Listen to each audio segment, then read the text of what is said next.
हमने Suez canal तक की बात कर ली, सिनाई प्रायद्वीप की बात कर ली, ठीक है। सिनाई प्रायद्वीप के बाद हमने आपको बताया था यहां पर एक जगह है जिबूती।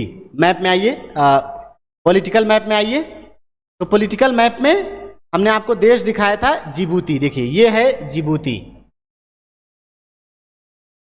ये है आपका जिबूती नाम का जो कंट्री है वो, ये छोटा सा कंट्री है जिबूती, ठीक है। जिबूती कंट्री में ही, जहां पर जिबूती कंट्री है वहां पर अगर आप फिजिकल मैप में देखेंगे तो आपको एक झील दिखेगी, जिस झील का नाम है लेक असल, ठीक है। एटलस में अगर आप देखेंगे तो यहां पर है आपका ये जिबूती कंट्री है। जिबूती कंट्री के पास यहां पर देखिए ये है लेक असल, ठीक है। ये लेक असल है, लेक असल, असल झील कहां पर है तो जिबूती कंट्री में है। जिबूती जो कंट्री है ना, उसमें लेक असल जो है वो अफ्रीका कॉन्टिनेंट का सबसे लोवेस्ट पॉइंट है, सबसे गहरा बिंदु है, सबसे निम्नतम बिंदु है सी लेवल से, ठीक है। तो लेक असल, इसके अलावा ये जो रेड सी है ना, ये सब भ्रंश घाटी है। रेड सी जिसमें बना है वो भी एक रिफ्ट वैली है, और इस लेक असल से एक रिफ्ट वैली की शुरुआत होती है, और वो रिफ्ट वैली पूरे के पूरे अफ्रीका में, जैसे ईस्ट वाले पूरे क्षेत्र में ये फैला हुआ है इस तरीके से, ठीक है। ये पूरा फैला हुआ है और इसको बोला जाता है great African rift valley. Great African rift valley, Africa की महान भ्रंश घाटी, जिसकी शुरुआत होती जिबूती के पास में लेक असल से शुरू होकर, ये यहाँ पर आपको एक झील मिलेगी दक्षिण में, जिसकी बात अभी हम बाद में करेंगे, लेक मलावी, उसके पास तक फैली हुई है। अभी हम झीलों को अलग से देखेंगे, अभी हम इस सीक्वेंस में चल रहे हैं, तो वहां पर जो चीजें आ रही हैं बस उन्हीं की बात कर रहे हैं, ठीक है। तो लेक असल आपको दिख गया, लेक असल लोएस्ट पॉइंट है पूरे के पूरे अफ्रीका कॉन्टिनेंट का, जो जिबूती में स्थित है, ठीक है। इसके बाद आप थोड़ा सा जिबूती से, जहां पर आप जिबूती हैं उसी के थोड़ा सा और अंदर की तरफ आप देखेंगे तो आपको एक लोकेशन दिखेगा, एक जलसंधि दिखेगी, जिसका नाम है बाब अल मालदेव जलसंधि। बाब अल मालदेव,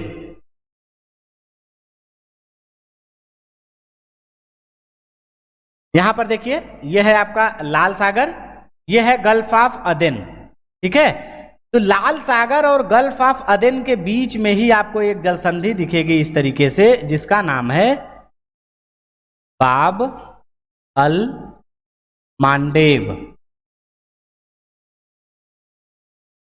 बाब अल मांडेव जलसंधि, ये जो बाब अल मांडेव जलसंधि यानी स्ट्रेट ऑफ बाब अल मांडेव है, ये दो वाटर बॉडीज को जोड़ेगा। वो दो वाटर बॉडीज कौन सी है तो एक तरफ है रेड सी, दूसरी तरफ है गल्फ ऑफ अदेन। तो लाल सागर को अदन की खाड़ी से जोड़ता है, अदन की खाड़ी। ये जो अदन की खाड़ी है किसका हिस्सा है तो ये है इंडियन ओशन का हिस्सा, इंडियन ओशन। तो रेड सी को इंडियन ओशन के अदन की खाड़ी से जोड़ता है ये बाब अल मांडेव जलसंधि। दूसरी बात उठती है कि ये एक जलसंधि है तो ये दो स्थल खंडों को अलग भी करेगा। तो दो स्थल खंड कौन से हैं तो अफ्रीका महाद्वीप के दो क्षेत्र, एक तरफ है जिबूती और दूसरा है सोमालिया। तो जिबूती और सोमालिया को एशिया महाद्वीप के यमन से अलग करती है, ठीक है। तो जिबूती और सोमालिया को यमन से अलग करता है ये बाब अल मांडेव जलसंधि। यानी बाब अल मांडेव दूसरी जलसंधि है जो अफ्रीका महाद्वीप को एशिया महाद्वीप से अलग कर रही है। एक जिब्राल्टर हमने देखा था जो अफ्रीका महाद्वीप को यूरोप से अलग कर रही थी, एक हमने बाब अल मांडेव देखा जो लाल सागर को अदन की खाड़ी से जोड़ रही है और साथ ही साथ अफ्रीका महाद्वीप के जिबूती और सोमालिया देश को एशिया महाद्वीप के यमन देश से अलग कर रहे हैं, ठीक है। यहां तक बातें क्लियर है। अब ये जो बाब अल मांडेव जलसंधि है, इसी जलसंधि के पास अगर आप देखेंगे तो सोमालिया के पास एक बंदरगाह है जिसका नाम है बेरबेरा, है ना, जिसका नाम है बेरबेरा। ये है सोमालिया का क्षेत्र। अब देखिए यहां पर ये है सोमालिया पेनिनसुला। इसी के पास में ही अगर आप देखेंगे इस जल संधि के पास में यहां पर, तो आपको मिल जाएगा बेरबेरा। बेरबेरा बंदरगाह है जो सोमालिया का है, इसी बाब अल मांडेब जल संधि के पास में स्थित है। ठीक है। दूसरी तरफ अगर आप गल्फ ऑफ अडेन में आएंगे तो गल्फ ऑफ अडेन में आपको एक द्वीप दिख जाएगा, उस द्वीप का नाम है सुकुत्रा। सुकुत्रा, ठीक है। तो गल्फ ऑफ अदेन के पास में देखिए ये छोटा सा एक द्वीप है, इस द्वीप का नाम है सुकुत्रा। और इस द्वीप पर कब्जा किसका है? तो इस द्वीप पर कब्जा है यमन का। ठीक है। तो यमन का एक द्वीप है गल्फ ऑफ अदेन में जो कि है सुकुत्रा। द्वीप और बहुत सारे हैं लेकिन सुकुत्रा का नाम ध्यान इसलिए रखना है कि जो सुकुत्रा वाला क्षेत्र है इसी पर यूएसए ने अपना नेवल बेस बनाया हुआ है। ठीक है। जब कोल्ड वार का सीजन चल रहा था तो रशिया को टारगेट करना था यूएसए को, तो रशिया दुनिया के अलग अलग क्षेत्रों से यूएसए संधि कर रहा था, वहां पर अपने नेवल बेस बना रहा था। तो उसी में एक सुकुत्रा आइलैंड भी है, इसलिए सुकुत्रा का जो स्ट्रेटेजिक इंपॉर्टेंस है, रणनीतिक जो महत्व है वो बहुत ज्यादा हो जाता है। ठीक है। तो सुकुत्रा आइलैंड के बारे में ध्यान रखना, ये यमन का है, गल्फ ऑफ अदेन में है या हिंद महासागर में है, ये दोनों बातें आपसे लिखी पूछी जा सकती। ठीक है। यहां तक बातें क्लियर है। अब यहां से हम और आगे चलते हैं। यहां से आप थोड़ा सा और नीचे की तरफ आइए। अच्छा, यहां से नीचे आने से पहले एक चीज और देख लीजिए। एक बार पॉलिटिकल मैप में आइए फिर से, और पॉलिटिकल मैप में जब आप आएंगे तो आपको यहां पर 3 देश दिखेंगे। एक आपका ये हो गया इथोपिया, इथोपिया के बाद ये हो गई आपकी जिबूती, जिबूती के बाद ये हो गया सोमालिया। ठीक है। और सोमालिया के बाद ये छोटा सा एक देश हो गया इरिट्रिया। ये 4 देश आपने जो देखा, इरिट्रिया, इथोपिया, जिबूती और सोमालिया, इन चारों देशों को मिलाकर इस क्षेत्र को कहा जाता है हॉर्न ऑफ अफ्रीका। ठीक है। ये पूरा एरिया अगर आप देखेंगे तो यहां से ये एक सींग की तरह ऐसे निकला हुआ है, इसलिए इन चारों को मिलाकर कहा जाता है हॉर्न ऑफ अफ्रीका। अफ्रीका महाद्वीप का जो सींग है उस तरीके का। तो उसमें कौन कौन से देश हैं? तो आपका इरिट्रिया, इथोपिया, जिबूती और सोमालिया, ये चारों देश आपके हॉर्न ऑफ अफ्रीका का निर्माण करते हैं। ठीक है। अब यहां से आप इसी फिजिकल मैप, पॉलिटिकल मैप में ही थोड़ा सा नीचे की तरफ चलिए। देखिए जो मैंने आपको बोला था कि बेरबेरा है ना, बेरबेरा अगर आप देखेंगे तो ये आपका सोमालिया का क्षेत्र है, इसके तट पर यहाँ पर जिबूती के जस्ट पास में बेरबेरा मिल जाएगा। ठीक है। ये है सोकोत्रा द्वीप, ये है गल्फ ऑफ अदेन। ठीक। ये इरिट्रिया की राजधानी है अस्मारा, इसको भी ध्यान में रखिएगा, अस्मारा। ठीक है।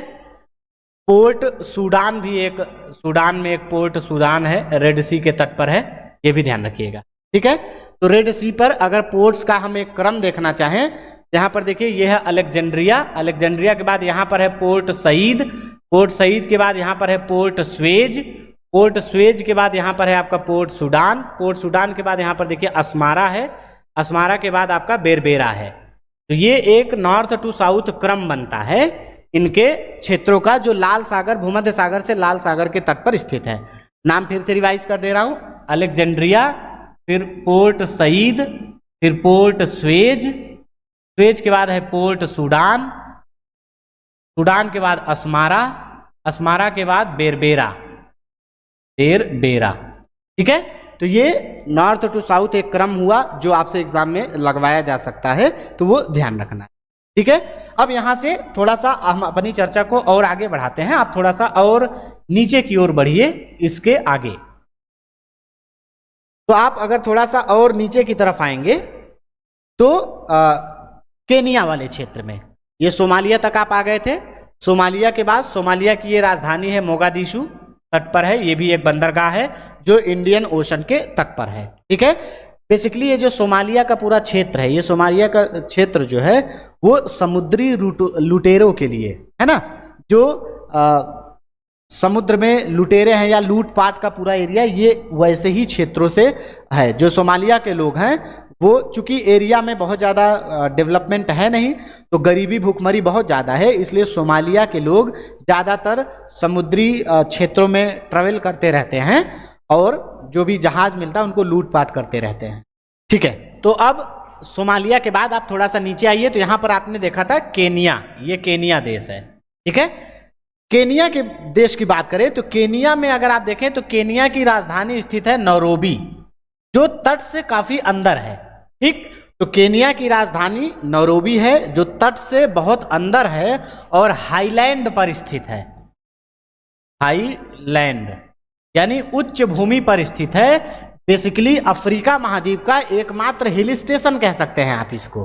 तो ये केनिया की राजधानी नैरोबी जो तट से बहुत अंदर स्थित है, हाईलैंड पर लोकेटेड है, इसलिए ये एक हिल स्टेशन है, एक हिल स्टेशन के रूप में फेमस है अफ्रीका में। ठीक है, इसके अलावा ये जो केनिया का राजधानी नैरोबी वाला पूरा क्षेत्र है ये हाई अल्टीट्यूड पर है और हाई अल्टीट्यूड पर होने की वजह से यहाँ पर चाय की खेती बहुत अच्छी की जाती है।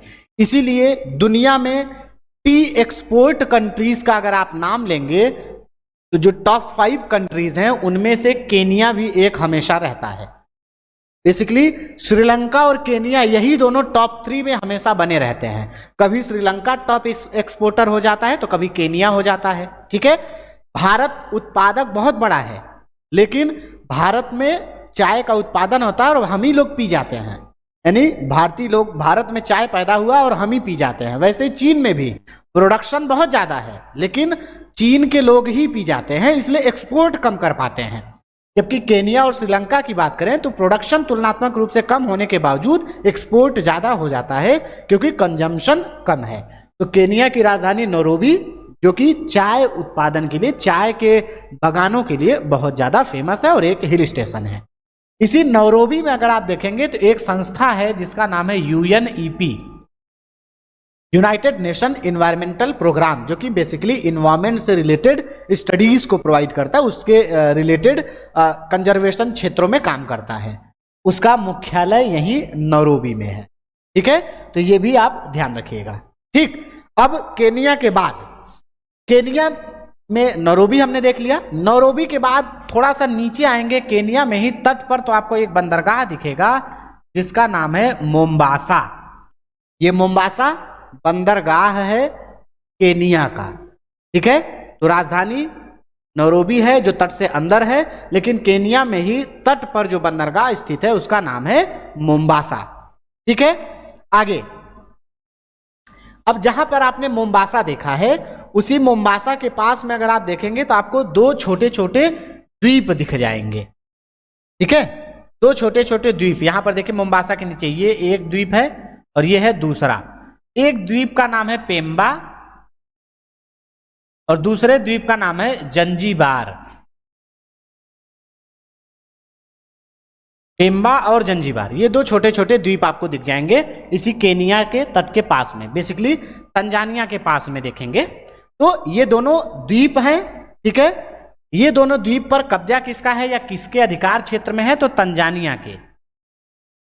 ये दोनों तंजानिया के द्वीप हैं, पहली बात। दूसरी बात, ये दोनों द्वीप फेमस हैं लौंग की खेती के लिए, है ना। लौंग बहुत ज्यादा उत्पादन होता है यहाँ पर। उस लौंग उत्पादन की वजह से इन दोनों द्वीपों को ही कहा जाता है लौंग द्वीप या क्लोव आइलैंड। क्लोव आइलैंड नाम से जाने जाते हैं ये पेम्बा और जंजीबार द्वीप, जो कि दोनों के दोनों हैं तंजानिया के द्वीप। ये दोनों हिंद महासागर में स्थित है। ठीक है, तो हिंद महासागर के दोनों द्वीप हो गए। अब हम इससे आप थोड़ा सा और नीचे चलिए, पेम्बा और जंजीबार के बाद थोड़ा सा और नीचे चलेंगे तो आपको एक और क्षेत्र मिलेगा या एक और आप कह लीजिए बंदरगाह मिलेगा, जो कि तंजानिया का प्रमुख बंदरगाह है और साथ ही साथ राजधानी भी है, वो है दार एस सलाम। दार एस सलाम ठीक है। तो तंजानिया की राजधानी है दार एस सलाम, साथ ही साथ एक बंदरगाह भी है, ठीक है। तो ये जो दार एस सलाम है ये तंजानिया की राजधानी होने के साथ साथ अगर आप ईस्टर्न कोस्ट की बात करेंगे तो पूर्वी अफ्रीका का सबसे व्यस्त बंदरगाह है ईस्टर्न कोस्ट पर, ठीक है। तो ईस्टर्न कोस्ट पे अफ्रीका महाद्वीप का सबसे व्यस्त बंदरगाह है दार एस सलाम। दूसरी विशेषता तंजानिया की राजधानी है और साथ ही साथ ये तंजारा रेल का पूर्वी जंक्शन है। तंजारा रेल का ईस्टर्न जंक्शन, ईस्टर्न जंक्शन। अब प्रश्न उठता है ये तंजारा रेल क्या है? तो तंजारा रेल बेसिकली दार एस सलाम से शुरू होकर अंगोला की राजधानी बेंगुएला तक चलती है। इस तरीके से ये है आपका बेंगुएला, तो यहां तक आती है, यानी पूरे अफ्रीका महाद्वीप को ईस्ट वेस्ट क्रॉस करती हुई चलती है ये तंजारा रेलवे। तो तंजारा रेलवे का ईस्टर्न जंक्शन दार एस सलाम है और वेस्टर्न जंक्शन अंगोला की राजधानी बेंगुएला है, ठीक है।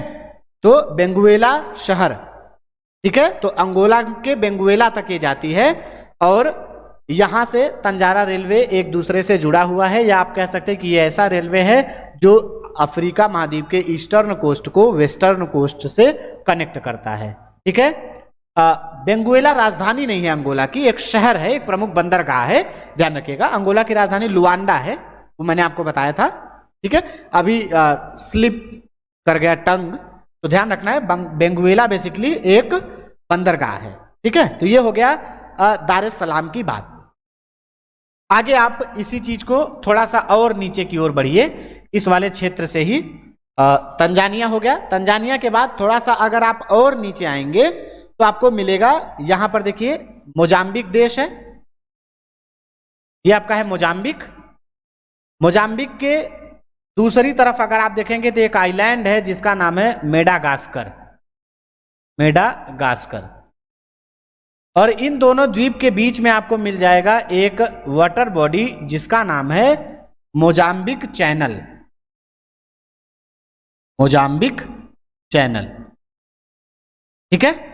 मोजाम्बिक चैनल मिल जाएगा। तो मोजाम्बिक चैनल बेसिकली मोजाम्बिक को मेडागास्कर से अलग करता है, या अफ्रीका कॉन्टिनेंट को मेडागास्कर द्वीप समूह से अलग करता है, मेडागास्कर के द्वीप से अलग करता है ये मोजाम्बिक चैनल, ठीक है। मोजाम्बिक चैनल में दो बहुत ही इंपॉर्टेंट नदियां आकर गिरती हैं अफ्रीका कॉन्टिनेंट की ओवरऑल अगर हम बात करेंगे तो। एक नदी का नाम है जिम्बेजी, यहां पर देखिए ये है जिम्बेजी रिवर,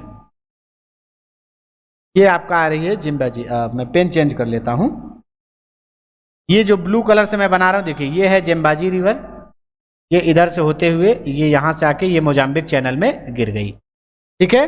और दूसरी नदी है जिसका नाम है लिम्पोपो, वो लिम्पोपो नदी भी इसी वाले क्षेत्र से आती है, इस एटलस में नहीं बना हुआ है।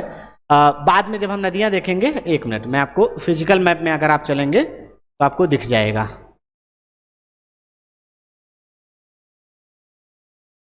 देखिए ये है जेम्बाजी रिवर,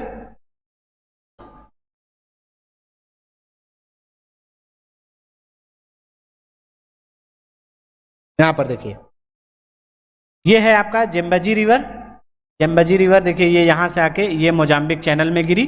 ये है लिम्पोपो रिवर, ये लिम्पोपो रिवर यहां से देखिए ये आकर ये गिरी मोजाम्बिक चैनल में, ठीक है। तो दो मुख्य नदियां, ये है आपका ये जो डॉटेड मैं बना रहा हूं ये है आपका मोजाम्बिक चैनल, ये है मोजाम्बिक चैनल, ये आपका मेडागास्कर द्वीप है, और ये आपका जो क्षेत्र है ये आपका क्षेत्र है पूरा का पूरा मोजाम्बिक देश का। तो मोजाम्बिक देश को मेडागास्कर द्वीप से अलग करती है मोजाम्बिक चैनल। मोजाम्बिक चैनल में जाम्बेजी नदी आकर गिरती है और जाम्बेजी के साथ साथ लिम्पोपो रिवर आकर गिरती है। अब लिम्पोपो रिवर जो गिर रही है इसमें आप एक चीज देखिए, ये है ट्रॉपिक ऑफ कैप्रिकॉर्न, ठीक है, ये है ट्रॉपिक ऑफ कैप्रिकॉर्न, यानी 23.5 डिग्री की दक्षिणी अक्षांश रेखा या मकर रेखा जिसको आप कहते हैं। तो लिम्पोपो रिवर यहां से निकली, ये देखिए एक बार मकर रेखा को क्रॉस की और फिर वापस दोबारा तो लिम्पोपो रिवर मकर रेखा को 2 बार काटने वाली नदी है। उसके बाद ये मोजाम्बिक चैनल में जाकर अपना जल विसर्जित कर देती है। ठीक है, ये बात ध्यान में रखिएगा, मकर रेखा को 2 बार काटती है लिम्पोपो रिवर। ठीक है, इसके बाद वापस से आइए पॉलिटिकल मैप पर।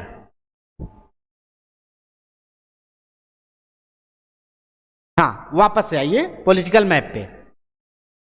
पॉलिटिकल मैप पे अगर आप वापस आएंगे तो जहां पर आपने मोजाम्बिक देखा था, मोजाम्बिक के पास में ही आप और थोड़ा सा नीचे की ओर देखेंगे तो आपको मिल जाएगा एक शहर, एक और बंदरगाह जिसका नाम है मपूतो। ये है मपूतो, जो मोजाम्बिक देश का एक प्रमुख बंदरगाह है। और जहां पर मोजाम्बिक का जो बंदरगाह है मपूतो वो है, वहीं पर आपको एक खाड़ी मिल जाएगी और उस खाड़ी का नाम है क्या? डेला गोवा की खाड़ी। डेला गोवा की खाड़ी।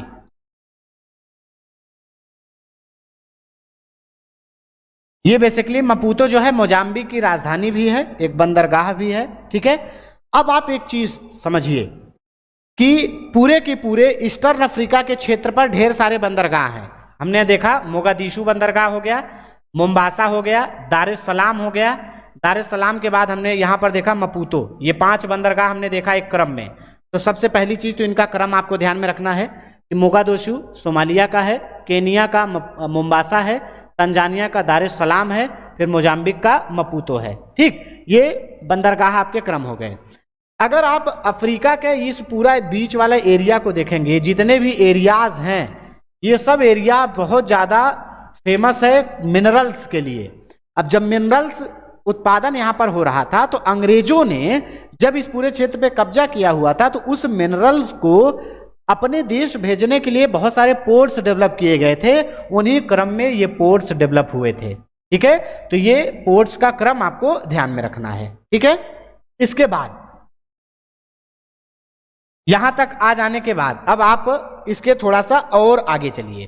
ठीक है, और आगे अगर आप चलेंगे तो आपको अफ्रीका महाद्वीप के नीचे वाले हिस्से में अगर आप देखेंगे तो आपको कुछ और शहर दिखेंगे। ठीक है, जैसे ये आपका दिख गया डरबन। ठीक, डरबन के नीचे अगर आपको देखेंगे तो यहां पर देखिए पोर्ट एलिजाबेथ। पोर्ट एलिजाबेथ के बाद इस तरफ आपका आ जाएगा केप टाउन। ठीक, तो क्रम क्या हो गया? मोगादिशु, मोम्बासा, दार एस सलाम, मपूतो, डरबन, दर्जन के बाद एलिजाबेथ।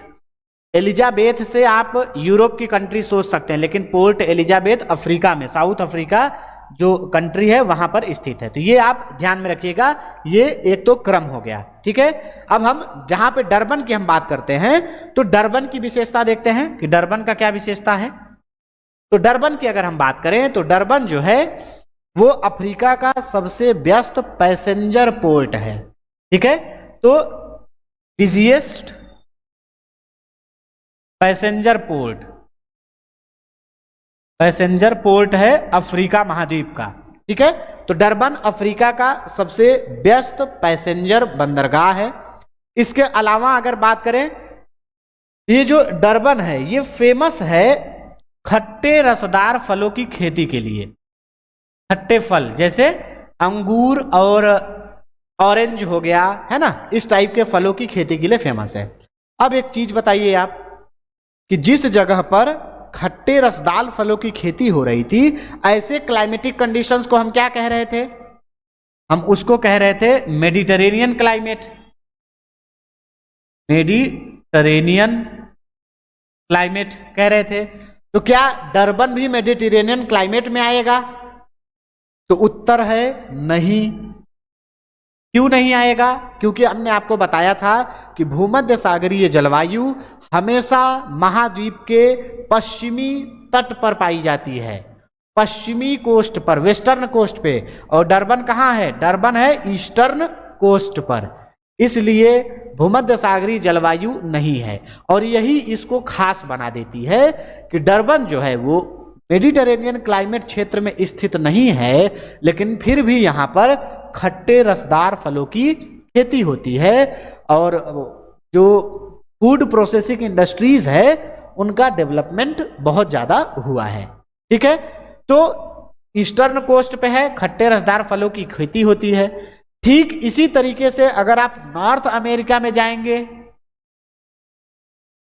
नॉर्थ अमेरिका में हमने ईस्टर्न एरिया में देखा था एक एरिया जिसका नाम था इस तरीके से, ये नॉर्थ अमेरिका अगर है तो यहां पर हमने देखा था फ्लोरिडा। फ्लोरिडा भी ईस्टर्न कोस्ट पर स्थित है, लेकिन फिर भी वहां पे खट्टे रसदार फलों की खेती होती है। ठीक उसी तरीके से डरबन अफ्रीका के ईस्टर्न कोस्ट पर स्थित है, लेकिन फिर भी यहां पर खट्टे रसदार फलों की खेती होती है, इसीलिए डरबन को अफ्रीका का फ्लोरिडा कहा जाता है। Durban is known as Florida of Africa. ठीक है, तो ये दो विशेषताएं डरबन के बारे में आपको ध्यान में रखना है। ठीक है, इसके बाद ये जहां पर डरबन आपने देखा, डरबन जो है उसके वो बेसिकली अफ्रीका का एक प्रांत है जिसको कहा जाता है नटाल। तो अफ्रीका के नटाल प्रांत की ये आप कह लीजिए कि जो पूरा का पूरा क्षेत्र है वो चावल और गन्ना के उत्पादन के लिए बहुत ज्यादा फेमस है। ठीक है, शुगर केन और राइस का उत्पादन हो रहा है इस डरबन के अंदर के पूरे हिस्से में, इस पूरे क्षेत्र में, पूरा का पूरा नटाल प्रांत में। और जब चावल और गन्ना की खेती होगी तो उसका एक्सपोर्ट भी तो होगा, तो उसके एक्सपोर्ट के लिए डरबन बंदरगाह का यूज किया जाता है। तो बेसिकली चावल और गन्ना के, चावल और चीनी के निर्यात के लिए बहुत ज्यादा फेमस है ये डरबन पोर्ट। ठीक है, तो ये हो गई डरबन की बात। डरबन के बाद और आप थोड़ा सा नीचे चलिए, इस क्रम में पोर्ट एलिजाबेथ एक बंदरगाह है, ये आपको ध्यान में रखना है। ठीक है, इसके बाद आप वापस से एक बार चलते हैं हम फिजिकल मैप में। एक बार फिर से आप अपने फिजिकल मैप की तरफ आएंगे तो नीचे आपको एक क्षेत्र दिखेगा जो है केप अगुल हास। आप आइए, हाँ, इस मैप में अगर आप देखिए ये है आपका केप अगुल हास। देखिए ये है केप अगुल हास। केप क्या होता है, हमने आपको बताया कि किसी भी महाद्वीप का, किसी भी स्थल खंड का वो हिस्सा जो समुद्र में ज्यादा अंदर तक एंट्री कर गया हो उसको आप कहते हैं कि वो एक केप होता है। ठीक, तो केप अगुल हास, केप अगुल हास की बात करें तो उसी के बगल में आपको एक और केप दिखेगा जिसका नाम है केप ऑफ गुड होप। ठीक है, तो केप ऑफ गुड होप और केप ऑफ अगुल हास, ये दो आपको केप दिख जाएंगे। केप की हिंदी होती है अंतरीप। ठीक है, तो केप अगुल हास और Cape of Good Hope. Cape Agulhas की बात करें तो ये अफ्रीका कॉन्टिनेंट का सदर्न मोस्ट पॉइंट है। अफ्रीका महाद्वीप का सबसे दक्षिणतम बिंदु है केप अगुल हास। ठीक है, इसके बाद केप ऑफ गुड होप की बात करें, केप ऑफ गुड होप जो है वो अटलांटिक महासागर और हिंद महासागर इन दोनों की सीमा पर स्थित है। ये है आपका यहां पर देखें तो ये है आपका केप ऑफ गुड होप, और ये केप ऑफ गुड होप स्थित है इधर हिंद महासागर, इधर अटलांटिक महासागर, इन दोनों की सीमा पर। अब प्रश्न उठता है कि केप ऑफ गुड होप इसका नाम क्यों है। तो आप समझिए प्राचीन काल में, सबसे पुराने समय में व्यापार होता था यूरोप वाले क्षेत्र से ऐसे इस तरफ से, है ना। और केप ऑफ गुड होप की अगर आप बात करेंगे तो देखिए ये है ट्रॉपिक ऑफ कैप्रिकॉर्न, यानी 23.5 डिग्री। ठीक, तो ये आपका पड़ जाता है, ये केप ऑफ गुड होप अगर आप देखेंगे तो ये लगभग पड़ जाता है आपका 35 to 37 डिग्री के बीच में, है ना, यानी लगभग 40 डिग्री के आसपास में।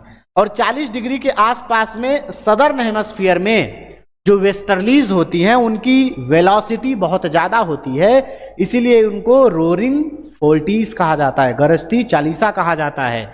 यानी कि अगर कोई व्यक्ति अपने जहाज से इस क्षेत्र से एंट्री कर रहा है, इस क्षेत्र से आ रहा है, तो यहाँ पर जो हवा की स्पीड है वो बहुत ज़्यादा है, इसलिए जो लहरें उठेंगी वो भी काफ़ी ऊंची ऊंची होंगी। ठीक, और ऐसे में उनको तट दूर दूर तक दिखता नहीं है, और फिर ये केप वाला हिस्सा है जो समुद्र में काफी अंदर तक ऐसे एंट्री किया हुआ है, वहां पर कोई लाइट जलती दिखती है तो इनको लगता है हाँ तट पर पहुंच गए हैं, यानी एक आशा की किरण दिखती है उनको, इसीलिए इसका नाम ही पड़ गया केप ऑफ गुड होप।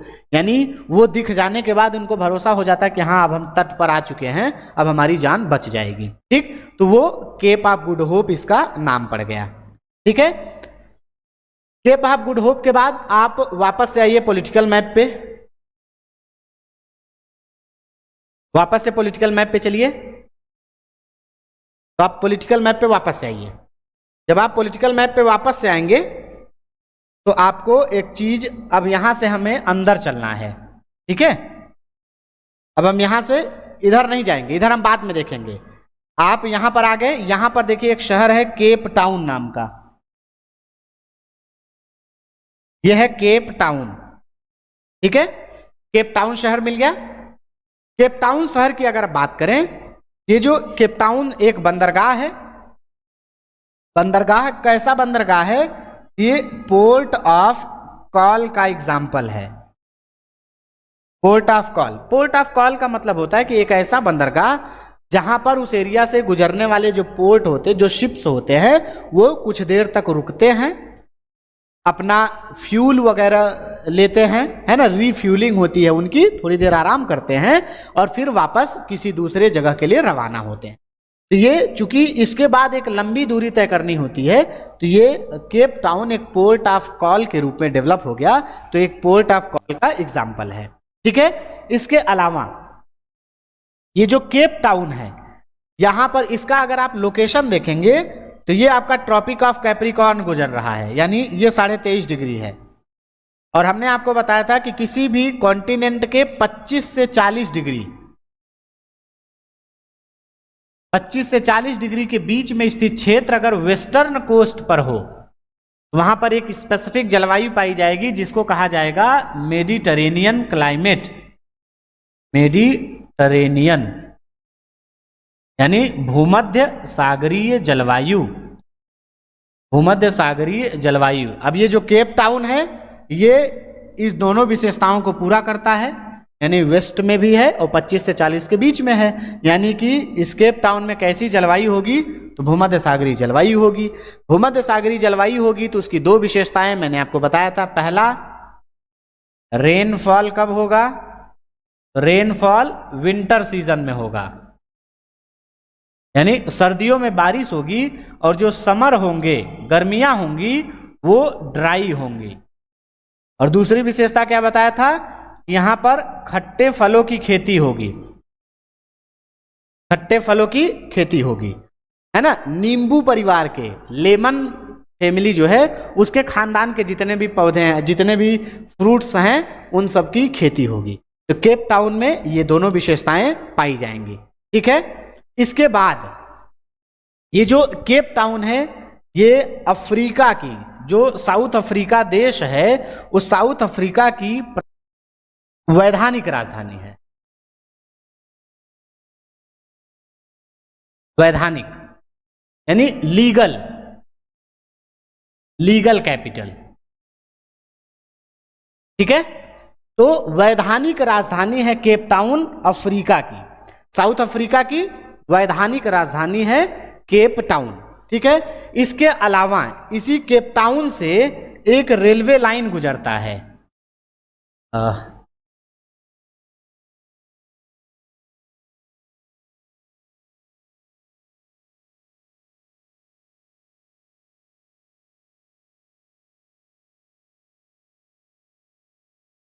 ठीक है, ये आपका केप टाउन हो गया। केप टाउन की विशेषताओं को मैं फिर से दोहरा दे रहा हूं। पहला, साउथ अफ्रीका की एक वैधानिक यानी लीगल कैपिटल है, मेडिटेरेनियन सी में है, इसलिए खट्टे रसदार फलों की खेती होगी और विंटर सीजन में रेनफॉल होगा। ठीक है, इसके अलावा पोर्ट ऑफ कॉल का एग्जाम्पल है। ठीक है, इसके अलावा केप टाउन से एक रेलवे लाइन शुरू होती है और केप टाउन से होते हुए ये रेलवे लाइन पूरे अफ्रीका महाद्वीप से होता हुआ जाता है कैरो, मिस्र में। ठीक है, तो ये मिस्र के राजधानी कैरो तक एक रेलवे लाइन गुजरती है। इस रेलवे लाइन की शुरुआत होती है आपके केप टाउन से। इस लाइन को कहा जाता है केप काहिरा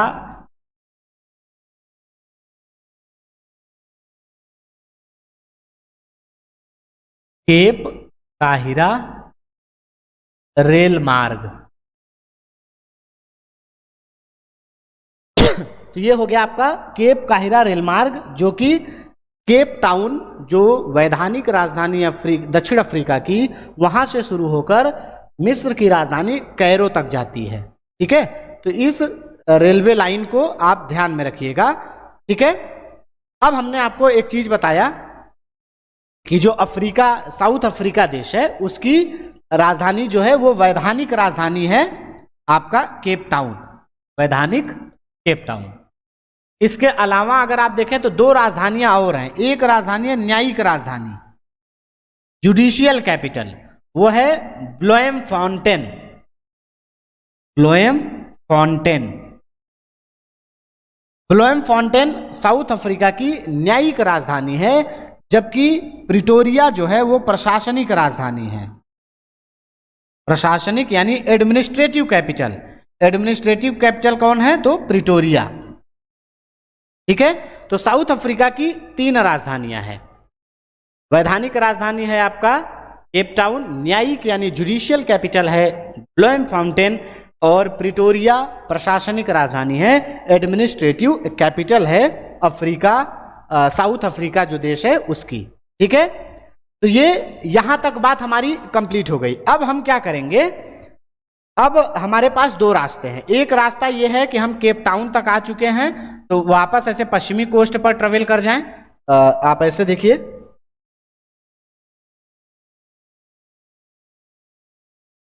देखिए अब हमारे पास 2 रास्ते हैं।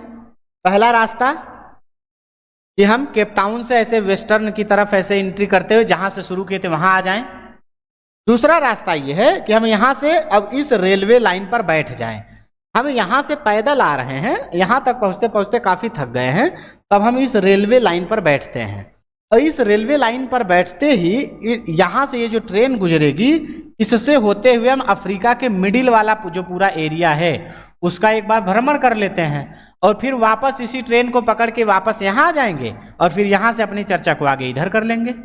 तो ये ज़्यादा अच्छा होगा और ज़्यादा इजी वे में हम समझ पाएंगे अफ्रीका कॉन्टिनेंट को। ठीक है, तो अब हम इसके आगे की जो हमारी चर्चा होगी वो हम इसी केप टाउन के आगे इस रेल मार्ग के थ्रू शुरू करेंगे। ठीक है, लेकिन आज के सेशन को हम यहीं पर रोकेंगे।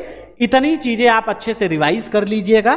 ठीक है, और फिर अगले सेशन में हम अफ्रीका महाद्वीप का जो बाकी बचा हिस्सा है उसको कंप्लीट करेंगे। ठीक है, तो चीज़ों को रिवाइज करते रहिए। मिलते हैं अगले सेशन में। धन्यवाद।